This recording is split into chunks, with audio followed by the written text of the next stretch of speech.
In the packed courtroom, where the air was thick with tension, the renowned Judge Judy presided with her usual iron-fisted demeanor, eyes darting sharply at everyone who dared disrupt her authority. On the other side of the bench stood Jasmine Crockett, a rising political firebrand known for her unflinching words and fearless stance against power. Her chin raised in defiance as the murmuring crowd grew quiet in anticipation. Judge Judy cleared her throat, her voice slicing through the silence as she declared that no interruptions would be tolerated in her court today, locking eyes with Crockett as if daring her to break this rule. For a moment, the room stood still, everyone sensing that something unusual was brewing, something that would break the court's usual decorum and throw the entire proceeding into unexpected territory. As the judge began laying out her statements, strongly warning the attendees about the importance of respecting the courtroom's authority, her words seemed especially aimed at Jasmine, whose body language radiated a refusal to be silenced. Audience, sensing this undercurrent of confrontation, shifted in their seats, the hushed whispers turning into silent gasps as they waited for what Jasmine would do next in the face of Judge Judy's pointed words.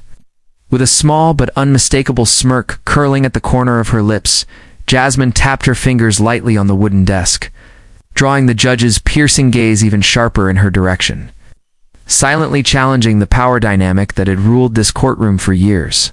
The tension escalated palpably, like the moments before a storm breaks, as Judge Judy, clearly annoyed by this gesture, ignored her eyes and warned again that speaking out of turn would result in immediate ejection from the court, her tone carrying the weight of final authority. Everyone in the room felt the strain of this silent standoff, knowing that Jasmine Crockett was not the type to quietly absorb any form of public silencing, especially not from someone so iconic for commanding respect. Through fear, the air seemed charged with electricity, a single spark away from igniting a showdown that no one present would soon forget. As both women stared at each other, the silence more powerful than any word spoken so far. Asterisk then, in a move that made jaws drop and pens freeze midair, Judge Judy abruptly raised her hand and said in a tone laced with sharp finality that Jasmine was not permitted to speak unless directly questioned by the bench, effectively issuing a gag order in real time. The courtroom gasped audibly, reporters whispering furiously as they scribbled notes, knowing that this kind of direct silencing was rare and fraught with controversy, especially when directed at a public figure like Jasmine Crockett. But Jasmine, unflinching, slowly rose to her feet, ignoring the gavel's warning taps, and looked directly at Judge Judy with an expression that was impossible to read, part amusement, part disbelief, and part righteous fury simmering just beneath the surface. Without asking for permission, she opened her mouth and began to speak, her voice clear, measured, and defiant, filling the courtroom with a presence that rivaled the judge's own.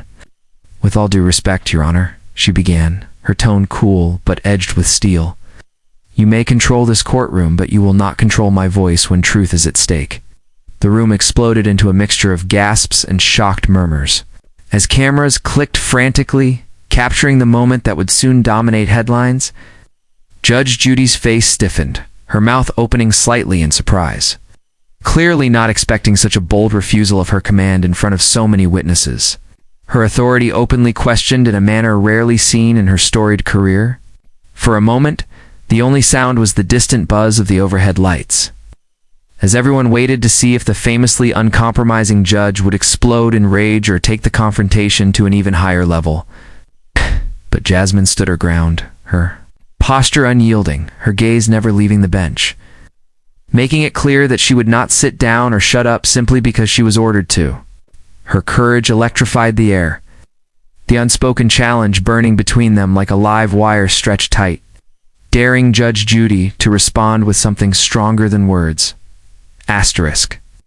The stunned silence was finally broken when Judge Judy leaned forward, her hands gripping the sides of the bench as she fixed Jasmine with a glare that could cut glass, her voice low but venomous as she warned that such disobedience could lead to contempt of court charges. The legal team on Jasmine's side shifted uneasily in their seats, some glancing nervously at each other, while others stared wide-eyed at the unfolding drama, knowing that Jasmine had just crossed a line few dared even approach. But the fearless representative did not flinch. Instead, she took a step closer to the bench, her heels clicking sharply against the polished wood floor, and raised her voice just enough to make sure everyone heard her next words. Your Honor, I respect the law, but I do not fear it not. When it is used to silence truth or diminish the voices of those who stand for what is right, she declared boldly, her statement hanging in the air like a thunderclap that rattled the very walls of the courtroom. A collective gasp rippled through the crowd, phones hidden beneath tables capturing every word. Knowing that this moment was destined to become viral within hours, maybe even minutes, Judge Judy's lips thinned into a hard line as she sat back in her chair, her mind clearly working furiously to decide how to handle this open rebellion without completely losing control of her courtroom authority. But Jasmine was not done. no. She pointed lightly toward the gallery, where supporters sat silently, their faces tense with worry, and said, "When the truth is under threat, silence is complicit." The word struck like a hammer blow, and the air grew thicker with suspense. Every eye now fixed on the judge to see if she would retaliate or relent. The legendary television judge, known for her merciless put-downs and quick judgments, for the first time in many years seemed at a loss for immediate words, blinking rapidly as she tried to summon a response that would reassert her dominance. As the tension reached its breaking point, Judge Judy raised her gavel high as if ready to slam it down and end this unprecedented challenge once and for all. Her expression a mixture of fury and disbelief, but before she could bring the gavel down, Jasmine held up her hand not in defiance, but in a calm, commanding gesture that demanded attention, and the judge, shockingly, hesitated. The entire courtroom froze, the sound of that unspoken moment, louder than any verdict or ruling could ever be, as Jasmine's voice cut through the air like a blade. "This court does not belong to you alone, Judge," she said firmly, her words slicing through protocol and fear. "It belongs to the people. And when the people's voice is stifled, justice itself is at risk." A murmur swelled in the gallery, a low rumble of agreement that sent shivers through the room, as even some court staff exchanged glances, recognizing the truth in her bold proclamation. Judge Judy's gavel hovered uncertainly in midair, her iron grip faltering for the first time in memory, as she stared down at Jasmine with something that looked eerily close to reluctant respect. Or was it grudging fear? The courtroom's atmosphere shifted subtly, the balance of power tilting ever so slightly as Crockett's refusal to be silenced resonated deeply with everyone present, challenging not just the judge but the very structure of courtroom power itself. Reporters feverishly typed updates into their phones, their editors undoubtedly preparing emergency headlines for the evening's broadcasts.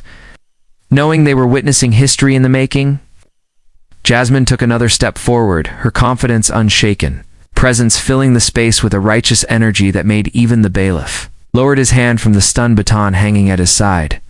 The power dynamic had cracked, and everyone in the room knew it. The question now was whether Judge Judy would acknowledge the shift or try to crush it with the weight of her authority.